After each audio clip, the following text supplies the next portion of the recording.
Good morning students. આજે આપણે તમારા બોટની સબ્જેક્ટનું સીસી બોટ 101 જેના પેપરનું ટાઇટલ છે માઇક્રોબાયોલોજી એન્ડ ફાઇકોલોજી, એટલે કે સૂક્ષ્મ જીવશાસ્ત્ર અને લીલવિદ્યા. તો તમે આગળ આ બોટનીના પેપરનું સિલેબસની માહિતી લઈ લીધી હશે, નોંધી લીધી હશે, પેપરની સ્ટાઇલ પણ જાણી લીધી હશે, એક્ઝામની સ્ટાઇલ પણ જાણી લીધી હશે. બીજું કે આની અંદર તમારે જેટલા પણ સબ્જેક્ટ આવે છે, કયા કયા સબ્જેક્ટ આવશે એ પણ તમને માહિતી મળી ગઈ હશે. આની અંદર તમારે એક ઇંગ્લિશ સબ્જેક્ટ છે એ ઇંગ્લિશમાં આવશે, જ્યારે માઇક્રોબાયોલોજી તમારો સબ્જેક્ટ છે જે લોકોને, એ માઇક્રોબાયોલોજી સબ્જેક્ટ પણ તમારે ઇંગ્લિશમાં ભણવાનો આવશે. બાકીના બધા જ જે વિષય જે ખરા એ તમે ગુજરાતીમાં ભણશો. હવે આજે આપણે તમારા બોટનીના પેપરનું જે યુનિટ 2 જે ખરું આલ્ગી લીલ, એ લીલ યુનિટથી આજે આપણે એની શરૂઆત કરીશું, જેનો પહેલો ટોપિક લીલના સામાન્ય લક્ષણો, જેને કહેવાય જનરલ કેરેક્ટરિસ્ટિક્સ ઓફ આલ્ગી. હવે બીજી એક વસ્તુ તમને કહેવાની કે જે પણ આપણે સબ્જેક્ટનું કોઈ પણ સબ્જેક્ટ હોય, બોટની હોય, કેમિસ્ટ્રી હોય, ફિઝિક્સ હોય, માઇક્રોબાયોલોજી હોય, એના જે સબ્જેક્ટ જે ખરું એ સબ્જેક્ટનું જે ટોપિકનું જે ટાઇટલ જે ખરું એ ગુજરાતીમાં સાથે સાથે અંગ્રેજીમાં પણ તમે એને યાદ રાખવાનું પ્રેક્ટિસ કરો. કારણ કે ઘણીવાર પરીક્ષામાં ક્વેશ્ચન ટ્વિસ્ટ કરીને પૂછાતા હોય છે, પરંતુ અંગ્રેજી વર્ઝનમાં ઇંગ્લિશમાં એ સપોઝ ઉદાહરણ તરીકે લીલના સામાન્ય લક્ષણો તમને ખ્યાલ છે કે ભાઈ ગુજરાતીમાં લીલના સામાન્ય લક્ષણોમાં એનો જવાબ શું લખવું, પરંતુ માની લો કે ભાઈ આ ક્વેશ્ચન ટ્વિસ્ટ કરીને પૂછાય તો તમને એ સપોઝ ખ્યાલ ના આવે તો પાછળ દરેક પેપરમાં 2 વર્ઝન આવે, ગુજરાતી વર્ઝન અને ઇંગ્લિશ વર્ઝન. તો ઇંગ્લિશ વર્ઝનમાં તમારે જોઈ લેવાનું કે ભાઈ ગુજરાતીમાં કંઈ ખબર નથી પડતી તો પાછળ પેપરની અંદર તમે જ્યારે ઇંગ્લિશ વર્ઝનમાં જોશો તો એની અંદર લખેલું છે જનરલ કેરેક્ટરિસ્ટિક ઓફ આલ્ગી, એટલે એના આધારે ખ્યાલ આવી જાય કે આપણે લીલના સામાન્ય લક્ષણો પૂછેલા છે. તો આની પણ તમે પ્રેક્ટિસ કરજો. તો સૌથી પહેલાં આપણે જોઈએ આજે લીલના સામાન્ય લક્ષણો. શબ્દ લીલ શબ્દ જે ખરો આલ્ગી, જેને અંગ્રેજીમાં આલ્ગી કહેવાય, લીલ શબ્દ સૌ પ્રથમ લિનિયસ નામના વૈજ્ઞાનિકે આપ્યો 1754માં. બીજી એક ખાસ વસ્તુ, લીલની જે દેહ રચના છે એટલે શરીરની જે રચના છે એકદમ સાદી છે, સિમ્પલ છે, તેથી તેને સૌથી આદ્ય વનસ્પતિ ગણવામાં આવે છે લીલને. બીજી બધી જે વનસ્પતિઓ છે આપણા પૃથ્વી ઉપર એ પૈકી લીલને સૌથી આદ્ય એટલે સૌથી જૂની વનસ્પતિ ગણવામાં આવે છે. હવે જો તમે તમારી આજુબાજુમાં લીલ તમે જોઈ જશે તો ટાંકીમાં કોઈ જગ્યાએ થતી હશે, પાણી જ્યાં ભરાતું હશે ત્યાં થતી હશે. તો લીલની જે દેહ રચના છે, લીલનું જે શરીર છે એ તમે જોયું હશે ધ્યાનથી કે તમે તમારા આજુબાજુની વનસ્પતિઓનો અભ્યાસ કરો તો તમને એની અંદર પ્રકાંડ, પર્ણ અને જમીનની અંદર રહેલા મૂળ એ તમે જોઈ શકો છો આપણી આજુબાજુની વનસ્પતિઓમાંથી.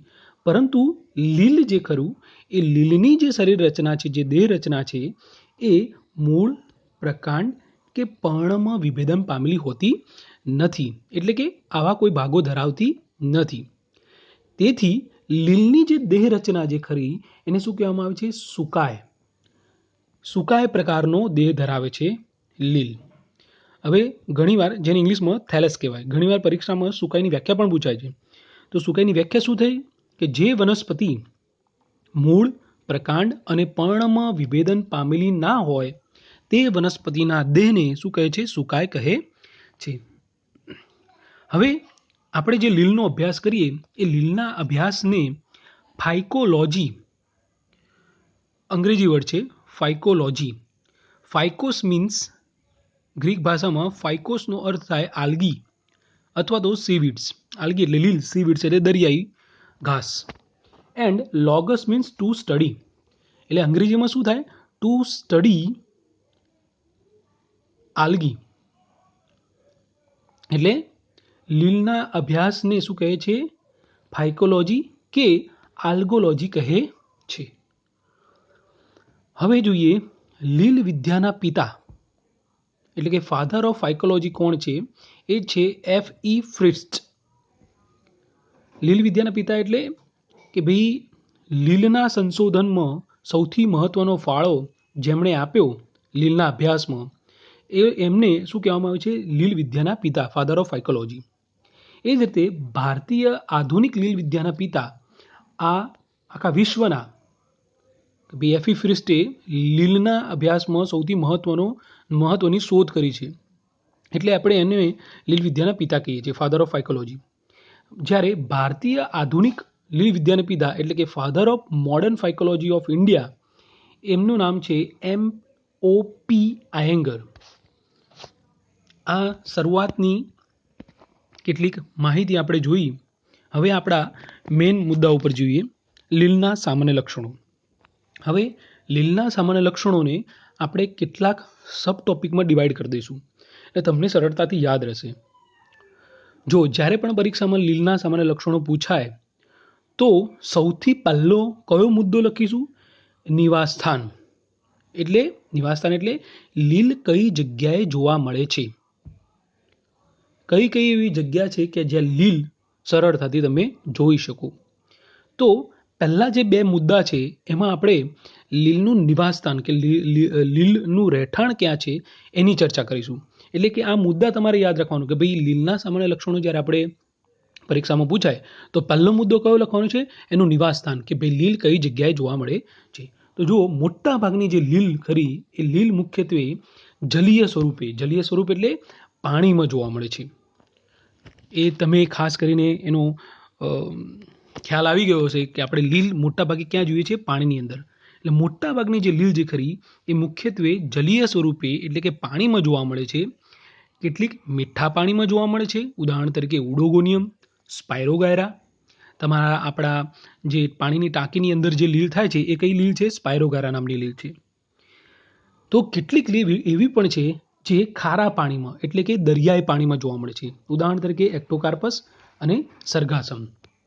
એટલે આ એનું નિવાસસ્થાન થયું કે આ પાણીની અંદર મોટા ભાગે પૃથ્વી પરની જેટલી પણ લીલ છે એ મોટા ભાગે પાણીમાં જ જોવા મળે છે.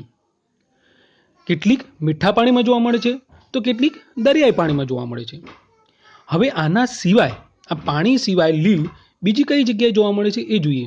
આ ઉપરાંત કેટલીક લીલ એવી છે કે જે ભીની જમીનની સપાટી ઉપર, તો ભાઈ માની લો કે ભાઈ કોઈ જમીન હોય અને જમીનમાં ભેજવાળી જમીન હોય તો એની ઉપર પણ કેટલીક લીલ ઉગી નીકળે છે. તો કેટલીક લીલ વૃક્ષોના થડ ઉપર પણ જોવા મળે છે. કેટલીક લીલ ખડકો ઉપર જોવા મળે છે પર્વતીય વિસ્તારોમાં. કેટલીક લીલ છે એ બર્ફીલા પર્વતીય વિસ્તારોમાં પણ જોવા મળે છે. હિમાલય જેવા પ્રદેશો જે ખરા, આર્કટિક, એન્ટાર્ટિકા, એવા વિસ્તારોમાં પણ આટલી નીચા તાપમાનવાળી જગ્યા પણ આ લીલ જોવા મળે છે. ગરમ પાણીના ઝરણામાં પણ લીલ જોવા મળે છે.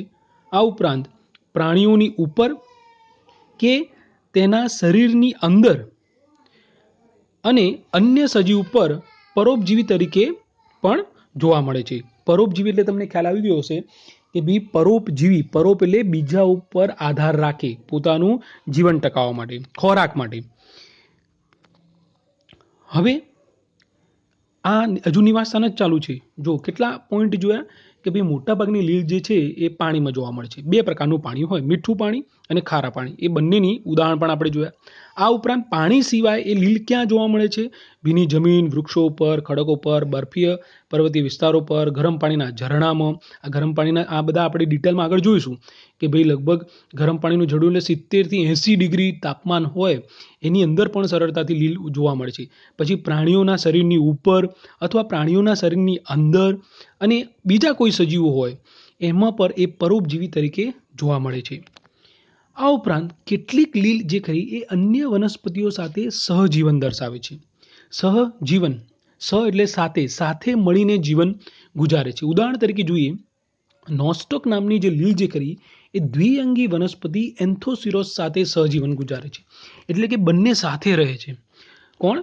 નોસ્ટોક નામની લીલ અને દ્વિઅંગી વનસ્પતિ એન્થોસિરોસ. આ ઉપરાંત બીજી લીલનું ઉદાહરણ છે એનાબીના સાયકેડેઈ. એ એનાબીના સાયકેડેઈ નામની લીલ સાયકસના પ્રવાળ મૂળમાં અથવા સાયકસના પ્રવાળ મૂળ સાથે સહજીવન ગુજારે છે. આ એક બીજું ઉદાહરણ થયું. ત્રીજું ઉદાહરણ છે લાઇકેન્સ. લાઇકેન્સ જે ખરી એ લાઇકેન્સમાં કોની વચ્ચે સહજીવન જોવા મળે છે? લાઇકેન્સની અંદર લીલ અને ફૂગની વચ્ચે સહજીવન જોવા મળે છે. તો આપણે જો નિવાસસ્થાનના 3 મુદ્દાઓ જોયા. પહેલું જોયું કે ભાઈ મોટા ભાગની લીલ પાણીમાં જોવા મળે જલીય સ્વરૂપે, મીઠા પાણી અને ખારા પાણી. બાકી કેટલીક લીલ એવી પણ છે કે જે જુદી જુદી જગ્યાઓ જેમ કે ભીની જમીન, વૃક્ષો, થડ, ખડકો, બરફીય વિસ્તાર, વનસ્પતિના પ્રાણીઓના શરીરની ઉપર, એની શરીરની અંદર, બરાબર, પરોપજીવી જીવન ગુજારે છે. એ બીજો પોઈન્ટ જોયો. ત્રીજો પોઈન્ટ શું જોયો? કેટલીક લીલ એવી પણ છે જે અન્ય વનસ્પતિઓ સાથે સહજીવન ગુજારે છે, સાથે મળીને જીવન ગુજારે છે. એટલે કે એ બંનેને કંઈ ના કંઈ ફાયદો થતો હોય છે. ઉદાહરણ તરીકે ખાલી યાદ રાખવા માટે કે ઉદાહરણ તરીકે નોસ્ટોક નામની લીલ જે ખરી એ દ્વિઅંગી વનસ્પતિ એન્થોસિરોસ સાથે સહજીવન ગુજારે છે. તો એનાથી તમે જો નોસ્ટોક નામની લીલને ફાયદો શું થાય છે કે ભાઈ નોસ્ટોક નામની લીલ જે ખરી એ એને રહેવા માટે રહેઠાણ મળી રહે છે એન્થોસિરોસના શરીરની અંદર. અને એન્થોસિરોસને શું ફાયદો થાય છે કે ભાઈ નોસ્ટોક નામની લીલ જે ખરી એ વાતાવરણમાંથી નાઇટ્રોજનનું સ્થાપન કરે છે. બાકી બીજી સિમ્બિકુળની વનસ્પતિઓ, કઠોળ વર્ગની વનસ્પતિઓ જેવી છે કે જે વાતાવરણમાંથી સીધા નાઇટ્રોજનનું જમીનમાં સ્થાપન કરે છે, પણ એ જાતે નથી કરી શકતી. એ તમને યાદ હશે કે રાઇઝોબિયમ નામના બેક્ટેરિયા હતા કે જે સિમ્બિકુળની વનસ્પતિઓમાં આવેલા હોય અને નાઇટ્રોજનના સ્થાપન સાથે સંકળાયેલા હોય. એ જ રીતે આ નોસ્ટોક નામની લીલ જે ખરી એ વાતાવરણમાંના નાઇટ્રોજનનું સ્થાપન કરે છે અને એ નાઇટ્રોજન કોણ મેળવે છે? એન્થોસિરોસ. એટલે બંનેને ફાયદો થાય છે. સહજીવનમાં મોટા ભાગે કોઈને નુકસાન થતું નથી. એટલે આ એનું નિવાસસ્થાન થયું. નિવાસસ્થાનના આપણે 3 મુદ્દા જોયા. હવે આપણે જોઈએ નેક્સ્ટ મુદ્દો કે ભાઈ લીલનું જે દેહ જે કરવું, શરીર જે કરવું એ કેટલી સાઇઝનું હોય, કેટલું કદ ધરાવતું હોય. આપણો સેકન્ડ પોઈન્ટ નિવાસસ્થાન પછીનો કે ભાઈ લીલનું જે દેહનું કદ જે ખરું એ 0.5 માઇક્રોન જેટલું પણ હોઈ શકે. ઉદાહરણ તરીકે ક્લેમિડોમોનાસ નામની લીલ, એનું કદ આખી લીલ 0.5 માઇક્રોનની જ હોય છે થી લઈને 60 મીટર કરતાં પણ વધારે કદ ધરાવતી જોવા મળે છે. ઉદાહરણ તરીકે મેક્રોસિસ્ટિસ પાયરીફેરા. આ મેક્રોસિસ્ટિસ પાયરીફેરા જે ખરી એ 60 મીટર કરતાં પણ વધારે, કેટલીક વાર 100 મીટર, 110 મીટર જેટલી પણ લાંબી લીલ જોવા મળે છે. એનું ઉદાહરણ પણ આપેલું છે મેક્રોસિસ્ટિસ પાયરીફેરા. ઓકે, નેક્સ્ટ સામાન્ય લક્ષણો જોઈએ. લીલનો જે દેહ જે ખરો એ મોટે ભાગે સુકાયક પ્રકારનો છે. સુકાયક એટલે તમને ખ્યાલ આવી ગયો હશે, સુકાય અથવા સુકાયક કહી શકીએ કે ભાઈ લીલનો દેહ સુકાયક પ્રકારનો એટલે કે એમાં મૂળ પ્રકાર કે પર્ણ જોવા મળતા નથી. આ ઉપરાંત લીલમાં વાહક પેશીનો પણ અભાવ હોય છે. વાહક પેશી એટલે જલવાહક પેશી, નેન્નોવાહક પેશી આવેલી હોતી નથી. નેક્સ્ટ મુદ્દો જોઈએ કે જે લીલની જે દેહ રચનાની બાબતમાં એ ઘણી વિવિધતા ધરાવે છે કે એનું જે શરીર જે ખરું એ જુદા જુદા કોષોનું બનેલું હોય છે. કેટલીક એવી લીલ છે જે ફક્ત એક જ કોષની બનેલી છે એટલે કે એક કોષીય લીલ. ઉદાહરણ તરીકે ક્લેમિડોમોનાસ.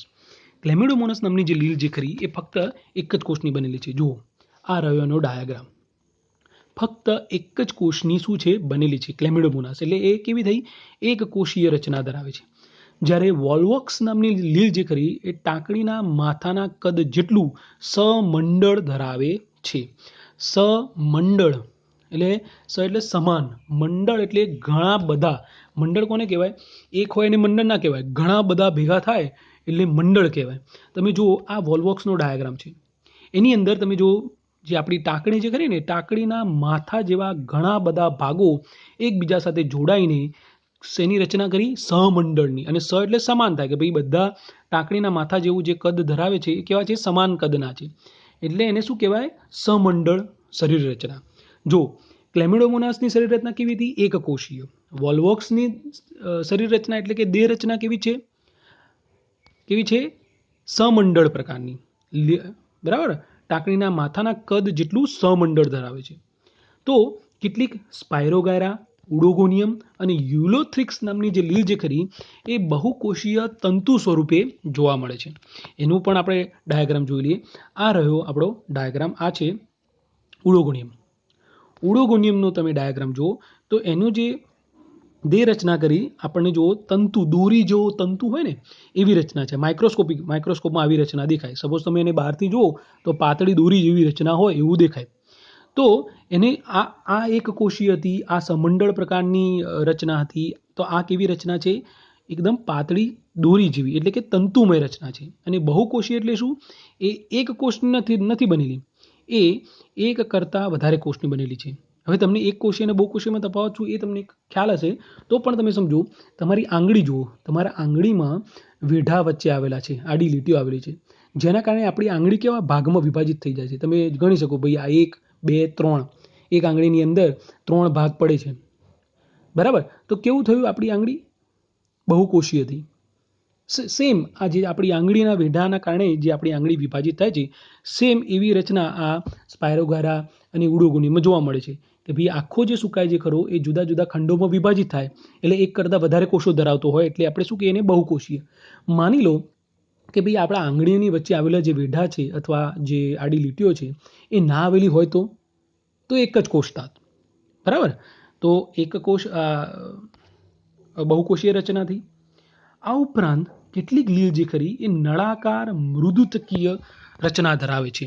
એનું ઉદાહરણ છે એન્ટરોમોર્ફા. તમે સપોઝ એને જુઓ તો એની રચના નળાકાર આ રહ્યો એનો સુકાય નળાકાર રચના ધરાવે છે. તો કેટલીક લીલ ઉદાહરણ તરીકે પત્રમય મૃદુતકીય હોય છે. ઉદાહરણ તરીકે અલવા. આ એનો રહ્યો ડાયાગ્રામ. પત્રમય એટલે પર્ણ જેવી રચના ધરાવે છે, બરાબર? અને મૃદુતક એટલે મૃદુતક પેશી. તમે આગળ 11-12માં ભણ્યા હશો કે ભાઈ મૃદુતક પેશી કેવી હોય, મૃદુતક કોષો કેવા હોય. તો એની જેવી રચના ધરાવે છે. એન્ટેરોમોર્ફા કેવી ધરાવે છે? નળાકાર, એકદમ નળી જેવી રચના ધરાવે છે. જ્યારે અલવા નામની જે વનસ્પતિ જે ખરી એ પત્રમય મૃદુતક જેવી રચના ધરાવે છે. જ્યારે જે બેટ્રાકોસ્પર્મમ જે ખરી, બેટ્રાકોસ્પર્મમ નામની લીલ જે ખરી એ કૂટ મૃદુતકીય રચના ધરાવે છે. કૂટ એટલે ખોટું, મૃદુતક પેશી જેવી રચના. એટલે કે કૂટ એટલે એમાં સાચા મૃદુતક પેશી આવેલી હોતી નથી, ખોટી મૃદુતક પેશી જેવી રચના ધરાવે છે. તો આ રહ્યો બેટ્રાકોસ્પર્મમનો ડાયાગ્રામ, કે એની અંદર અહીંયા આપણને મૃદુતક પેશી જેવી રચના દેખાય છે આ કોષોની અંદર. તો એ સાચી મૃદુતક પેશીની રચના નથી, એ કેવી છે? કૂટ. એટલે આ રહ્યો એનો દેહ રચના. જો વિદ્યાર્થી મિત્રો, પહેલાં આપણે શું જોયું કે ભાઈ એની નિવાસસ્થાનના 3 મુદ્દા જોયા. પછી જે લીલ છે એ લીલનું કદ જોયું, બરાબર? સેકન્ડ મુદ્દો. ત્રીજો મુદ્દો આપણે શું જોયું છે કે ભાઈ એની દેહ રચના કેવા પ્રકારની છે, એની શરીર રચના, દેહ રચના કહો કે શરીર રચના કહો, કેવા પ્રકારની છે. તો કેટલીક લીલ એકકોષીય છે, એકકોષીય રચના ધરાવે છે, ક્લેમિડોમોનાસ. કેટલીક લીલ એટલે કે ઉદાહરણ તરીકે વોલ્વોક્સ એ સમંડળ પ્રકારની રચના ધરાવે છે. જ્યારે કેટલીક બહુકોષીય તંતુ સ્વરૂપે જોવા મળે છે, સ્પાયરોગારા અને ઉડોગોનિયમ. જ્યારે કેટલીક એવી પણ લીલ છે કે જે નળાકાર મૃદુતકીય, જેનું ઉદાહરણ છે એન્ટેરોમોર્ફા. તો કેટલીક પત્રમય મૃદુતકીય, જેનું ઉદાહરણ છે અલવા. તો કેટલીક કૂટ મૃદુતકીય રચના ધરાવે છે. અને આ બધા જ એના ડાયાગ્રામ છે, આપણને એના આધારથી ખ્યાલ આવી જાય. તો આપણે એની દેહ રચના જોઈ, બરાબર? જો નિવાસસ્થાન આવી ગયું, નિવાસસ્થાનના 3 મુદ્દા જોયા. પછી એની દેહનું કદ, સુકાઈની વ્યાખ્યા, અને બીજું શું જોયું? એના દેહની રચના કયા પ્રકારની છે, એક કોષીય છે, બહુકોષીય, તંતુમય સ્વરૂપની, એ જોયું. હવે નેક્સ્ટ મુદ્દો જોયું છું કે ભાઈ લીલ જે ખરી એ લીલનો કોષ કયા પ્રકારનો હોય. તો આપણો ચોથો મુદ્દો એના ઉપર છે કે ભાઈ લીલનો કોષ કયા પ્રકારનો હોય. તો સિયાનોફાયસી વર્ગની નીલહરિત લીલ જે ખરી એ પ્રોકેરિયોટિક પ્રકારની હોય છે. તમે આગળ 11-12માં ભણ્યા છો કે ભાઈ પ્રોકેરિયોટિક કોષ, યુકેરિયોટિક કોષ. હવે એમાં આપણે ડિટેલમાં નથી જતા કે ભાઈ એ બેમાં શું તફાવત છે, એ તમને ખ્યાલ જ હશે. તો લીલની અંદર લીલ વનસ્પતિ છે, તો તમને ખબર હશે કે ભાઈ લીલ વનસ્પતિ છે તેનો કોષ કયા પ્રકારનો હોય? યુકેરિયોટિક પ્રકારનો, બરાબર? પણ અહીંયા તમે જુઓ કેટલું વેરિએશન જોવા મળે છે. સિયાનોફાયસી વર્ગની જે નીલહરિત લીલ જે ખરી એ પ્રોકેરિયોટિક પ્રકારની કોષ રચના ધરાવે છે. જ્યારે એના સિવાયની બધી જ સિયાનોફાયસી વર્ગની જે નીલહરિત લીલ છે એના સિવાયની બધી જ પૃથ્વી પર જેટલી પણ લીલ છે એ લીલ યુકેરિયોટિક પ્રકારની કોષ રચના ધરાવે છે. એટલે આપણે કોષ રચના થઈ ગયું. હવે તમે જુઓ, તમે કોઈ પણ વર્ણન લખો ને એટલે સૌથી પહેલાં એનો એક કોષની અભ્યાસ કર્યો, પછી કોષનો બહારની જે રચના હોય કોષનો સૌથી બહારનો જે ભાગ હોય એને શું કહેવાય? કોષ દિવાલ. તો આપણો નેક્સ્ટ પોઈન્ટ છે કોષ દિવાલ. તો જો લીલની કોષ દિવાલ મુખ્યત્વે શેની બનેલી હોય? સેલ્યુલોઝની જ બનેલી હોય. પરંતુ જ્યારે સિયાનોફાઇસી વર્ગની જે લીલ જે ખરી એ શેની બનેલી હોય છે? મ્યુકોપેપ્ટાઇડની. ફિયોફાઇસી જે વર્ગની જે લીલ છે એ મુખ્યત્વે કયો ઘટક ધરાવે છે? આર્જેનિક એસિડ. રોડોફાઇસી નામનો વર્ગ છે એ શું ધરાવે છે? સેલ્યુલોઝ અને પેક્ટિન દ્રવ્ય સાથે પોલીસલ્ફેટ એસ્ટર પણ ધરાવે છે. તો એની કોષ દિવાલમાં આટલી ઘણી બધી શું જોવા મળે છે? વિવિધતા જોવા મળે છે. એટલે આ આપણો કોષ દિવાલનો મુદ્દો થયો. મોટા ભાગની લીલની જે કોષ દિવાલ છે, કોષ દિવાલ તમને ખ્યાલ હશે કે ભાઈ કોષની સૌથી બહારનું રક્ષણાત્મક આવરણ જેને કોષ દિવાલ કહેવાય એ મુખ્યત્વે કયા ઘટકની બનેલી હોય? સેલ્યુલોઝની જ બનેલી હોય. પરંતુ કેટલીક સિયાનોફાઇસી જે લીલ જે ખરી, સિયાનોફાઇસી વર્ગની લીલ જે ખરી એ મ્યુકોપેપ્ટાઇડ ધરાવે છે. ફિયોફાઇસી વર્ગની લીલ આર્જેનિક એસિડ ધરાવે છે. રોડોફાઇસી જે ખરી એ સેલ્યુલોઝ અને પેક્ટિન દ્રવ્ય સાથે પોલીસલ્ફેટ એસ્ટર પણ ધરાવે છે. આ ઉદાહરણ જે લીધા એ આગળ આપણે ભણવાના છીએ. આ બધી જ લીલ ભણવાના છે. સિયાનોફાઇસી વર્ગની લીલ ભણીશું, ફિયોફાઇસી વર્ગની લીલ ભણીશું, રોડોફાઇસી વર્ગની લીલ ભણીશું. ત્યારે આ જ આવશે કે ભાઈ એની કોષ દિવાલ કયા પ્રકારની હોય છે. હવે જોઈએ નેક્સ્ટ મુદ્દો કોષ દિવાલ પછી કે ભાઈ પોષણની દ્રષ્ટિએ લીલ કેવી છે? તો જો લીલ ક્લોરોફિલ યુક્ત હરિતકણો ધરાવતી હોવાના કારણે પોષણની દ્રષ્ટિએ કેવી છે? સ્વાવલંબી છે. સ્વાવલંબી એટલે પોતાનો ખોરાક જાતે બનાવે છે, બીજા ઉપર આધાર રાખતી નથી. એ કોના કારણે? કેમ કે એની અંદર હરિતકણ આવેલા છે. એટલે પોષણ થઈ ગયું. હવે નેક્સ્ટ મુદ્દો જોઈએ રંજક દ્રવ્યો. તો ભાઈ રંજક દ્રવ્યો કયા પ્રકારના હોય? કે ભાઈ લીલમાં બધાને આ તો ખ્યાલ જ હશે કે લીલમાં રંજક દ્રવ્ય તરીકે શું આવેલું હોય? ક્લોરોફિલ. લીલમાં ક્લોરોફિલ રંજક દ્રવ્ય તરીકે આવેલું હોય. પરંતુ એના ઉપરાંત વિવિધ પ્રકારના રંજક દ્રવ્યો જેવા કે ફાઇકોસાઇનિન. ફાઇકો એટલે તમને ખ્યાલ હશે આપણે આગળ જોયું, ફાઇકોસ મીન્સ લીલ. એટલે ફાઇકોસાઇનિન એટલે વાયોલેટ કલર, બ્લુઇશ કલર. એટલે લીલમાં કયું રંજક દ્રવ્ય હશે? બ્લુઇશ કલરનું, વાયોલેટ કલરનું રંજક દ્રવ્ય છે. એટલે કેટલાકમાં ફાઇકોસાઇનિન હશે, કેટલાકમાં ફાઇકો ઇરિથ્રિન હશે. ઇરિથ્રિન એટલે રેડ કલર. ફાઇકોઝેન્થિન એટલે યલોઇશ કલર, ઓરેન્જ કલર. પછી ફ્યુકોઝેન્થિન. પછી કેરોટીન્સ એટલે યલોઇશ કલર. જેન્થોફિલ. બરાબર. તો આ એના જુદા જુદા રંજક દ્રવ્યો ખરા. હરિતકણ ઉપરાંત એની અંદર ફાઇકોસાઇનિન, ફાઇકોઇરિથ્રિન, ફ્યુકોઝેન્થિન, કેરોટીન્સ અને ઝેન્થોફિલ આવા જુદા જુદા પ્રકારના રંજક દ્રવ્યો જોવા મળે છે.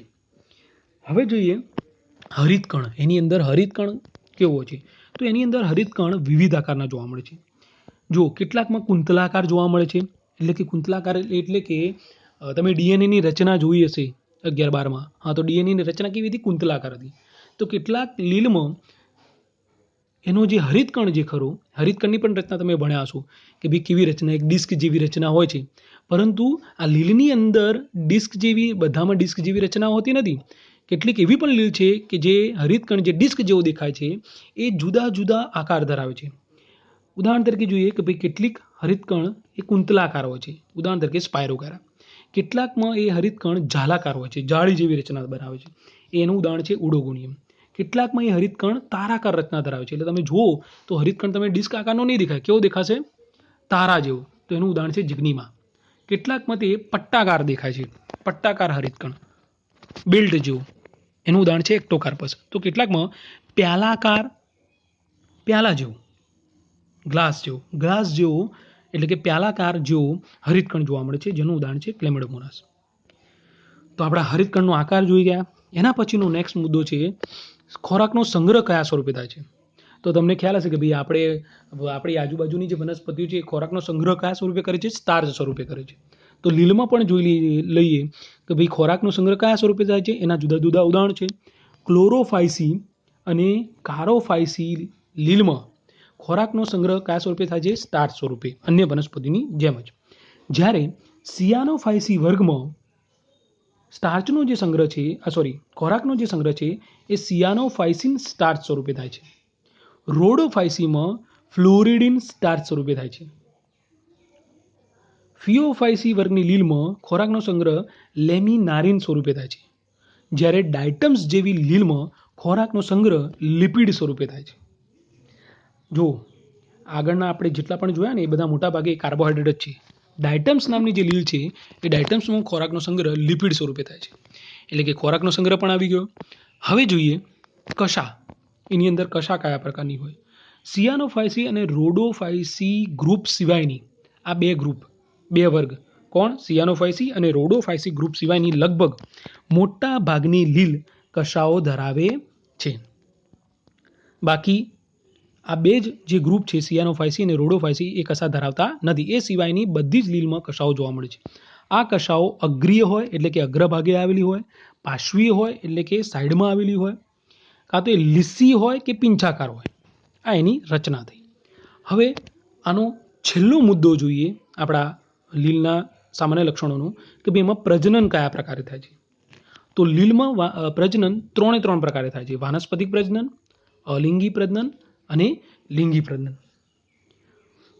હવે એ ત્રણે જે પ્રકારો છે એ જોઈ લઈએ કે ભાઈ એમાં એના પેટા પ્રકારો કયા કયા છે. વાનસ્પતિક પ્રજનન જે ખરું એ અવખંડન કે કોષ વિભાજન દ્વારા થાય છે. અવખંડન પણ તમને ખ્યાલ હશે. અવખંડન એટલે શું? જો ખાસ કરીને વાનસ્પતિક પ્રજનનમાં થાય શું કે ભાઈ વનસ્પતિનો જે પણ દેહ હોય એ વનસ્પતિનો દેહ પોતે જ કાં તો નાના નાના ટુકડાઓમાં વિભાજન થઈ જાય અથવા બીજી કોઈ વિશિષ્ટ રચનાનું નિર્માણ કરી નવો સુકાય બનાવે. એને શું કહેવાય? વાનસ્પતિક પ્રજનન. તો અહીંયા વાનસ્પતિક પ્રજનન અવખંડન કે કોષ વિભાજન દ્વારા થાય છે. અવખંડન એટલે નાના નાના ટુકડાઓમાં વિભાજન થવું. ઓકે, બીજું જોઈએ અલિંગી પ્રજનન. જો અલિંગી પ્રજનન એટલે કે જે પ્રજનન બીજાણુ દ્વારા થતું હોય કે ભાઈ જે પણ દેહ રચના હોય એ પ્રજનન કરવા માટે શું ઉત્પન્ન કરે? બીજાણુ ઉત્પન્ન કરે. તો એને અલિંગી પ્રજનન કહેવાય. તો એ અલિંગી પ્રજનન લીલમાં કયા પ્રકારે થાય છે? લીલમાં અલિંગી પ્રજનન ચલ બીજાણુ દ્વારા, એટલે એને ઇંગ્લિશમાં કહેવાય ઝૂસ્પોર. ચલ બીજાણુ કેમ કે છે? ચલ એટલે ચાલી શકે તેવા બીજાણુ. એ કઈ રીતે ચાલતા હશે? કશા એની અંદર આવેલી હશે. એટલે કશાની મદદથી હેર લાઇક સ્ટ્રક્ચર હોય છે, બરાબર? વાળ જેવી રચના હોય છે ઉપર. તો એ કશાની મદદથી એક જગ્યાએ બીજી જગ્યાએ જઈ શકે છે. એટલે એને શું કહેવાય? ચલ બીજાણુ. તો કેટલાકની અંદર અલિંગી પ્રજનન શેના દ્વારા થાય છે? અચલ બીજાણુ. અચલ બીજાણુ એટલે એની અંદર કશા આવેલી હોતી નથી અને એ એક જગ્યાએથી બીજી જગ્યાએ જઈ શકતી નથી. એટલે બે પ્રકારે અલિંગી પ્રજનન થાય છે. અને છેલ્લું લિંગી પ્રજનન એ સમજન્યુક એટલે કે આઇસોગેમી, વિષમજન્યુક એટલે કે એનિસોગેમી કે લિંગજન્યુક એટલે કે ઉગેમી દ્વારા થાય છે. 3 પ્રકારે લિંગી પ્રજનન થાય. જો એનું નામ જ છે સમજન્યુક. સમ એટલે સમાન, જન્યુક એટલે જન્યુ. બંને જન્યુઓ જે ખરા ડાયાગ્રામ જુઓ, આ સમજન્યુકનો ડાયાગ્રામ છે. બંને જન્યુઓ બાહ્યાકાર વિદ્યાની દ્રષ્ટિએ કેવા છે? સમાન છે. જો બંને તમે જો કોઈ તફાવત નહીં દેખાય કયો નર જન્યુ છે કયો માદા જન્યુ છે, બંને દેખાવમાં કેવા છે? સમાન છે. તો એને શું કહેવાય? સમજન્યુક. વિષમજન્યુક. વિષમ એટલે સમ એટલે સમાન, વિષમ એટલે અસમાન. તો તમે જો આની અંદર બંને તમે જન્યુઓ જો એ કેવા છે? અસમાન છે. બાહ્યાકાર વિદ્યાની દ્રષ્ટિએ સમાન હોતા નથી. તેમાં જો મોટા ભાગે જે નર જન્યુ છે એ કદમાં નાનો હોય, જ્યારે માદા જન્યુ છે એ કેવો હોય? કદમાં મોટો હોય. તમને આ ઉપર જે હેર વાળ જેવી રચના દેખાય એ શું છે? કશા છે. કાં તો લિંગી પ્રજનન કયા પ્રકારનું હોય? લિંગજન્યુક પ્રકારનું. હવે જો અત્યારે આપણે આ બે પ્રકાર જોયા ને એમાં બંને જન્યુઓ નર જન્યુ અને માદા જન્યુની ઉપર શું આવેલી છે? કશા આવેલી છે. એટલે કે તેઓ હલનચલન કરી શકે છે. પરંતુ લિંગજન્યુક પ્રકારના લિંગી પ્રજનનમાં નર જન્યુ કદમાં નાનો હશે અને ચલિત હશે. કેમ? કારણ કે એની ઉપર કશા આવેલી છે. જ્યારે માદા જન્યુ જે ખરો એ કદમાં મોટો હશે અને કેવો હશે? અચલિત હશે. કેમ કે એમાં કોઈ એવી કશા જેવી રચના આવેલી નથી. તો વિદ્યાર્થી મિત્રો, અહીંયા આપણે સામાન્ય લક્ષણો, લીલના સામાન્ય લક્ષણો પૂરા કરીએ છીએ. તમે એના મુદ્દા વાઇઝ એને તૈયારી કરજો. જેમ કે પહેલો મુદ્દો હતો નિવાસસ્થાનનો. નિવાસસ્થાન પછી આપણે એની જોઈ 3 મુદ્દા જોયા નિવાસસ્થાનના. એ નિવાસસ્થાન પછી આપણે શું જોયું કે ભાઈ એનું કદ કેટલું છે, કયા પ્રકારનો દેહ છે, એટલે મીન્સ કયા પ્રકારનો દેહ છે, પછી દેહમાં શું વિવિધતા જોવા મળે છે એની રચનામાં એ જોયું, દેહ રચનામાં વિવિધતા જોઈ. પછી એની અંદર આપણે શું જોયું? પછી ખોરાક કયા સ્વરૂપે સંગ્રહ પામે છે એ જોયું. હરિતકણ, તો હરિતકણ ના આકાર કયા એ મુદ્દો જોયો. પછી બીજો કયો મુદ્દો જોયો કે ભાઈ રંજક દ્રવ્યો કયા પ્રકારના આવેલા છે, જુદા જુદા પ્રકારના રંજક દ્રવ્યો આવેલા છે એ પણ જોયા. બીજું એનો કોષ, લીલનો કોષ કયા પ્રકારનો હોય? 2 પ્રકારના કોષ હોય, પ્રોકેરિયોટિક અને યુકેરિયોટિક. એના પછીનો મુદ્દો શું જોયો? જે કોષની જે કોષ દિવાલ છે એ કોષ દિવાલ શેની બનેલી છે એ પણ જોયું, બરાબર. પછી બીજું શું જોયું આપણે એમાં કે ભાઈ પ્રજનન કયા પ્રકારે થાય છે? 3 પ્રકારે પ્રજનન થાય છે. કશા કયા પ્રકારની છે, વાનસ્પતિક પ્રજનન કયા પ્રકારે થાય છે, અલિંગી પ્રજનન કયા પ્રકારે થાય છે, લિંગી પ્રજનન કયા પ્રકારે થાય છે. તો આ બધા જ મુદ્દાઓ તમે સરળતાથી ગોખવાનું નહીં, એને એને એના જે નામ હોય એના નામના મિનિંગ ઉપરથી તૈયાર કરવાની પ્રેક્ટિસ અત્યારથી કરજો, તો આગળ જતાં તમને એ સરળતાથી બધા મુદ્દા શું રહેશે, યાદ રહેશે. તો આપણે આગળ નેક્સ્ટ લેક્ચરની અંદર નવા મુદ્દા સાથે મળીશું. Okay, thank you.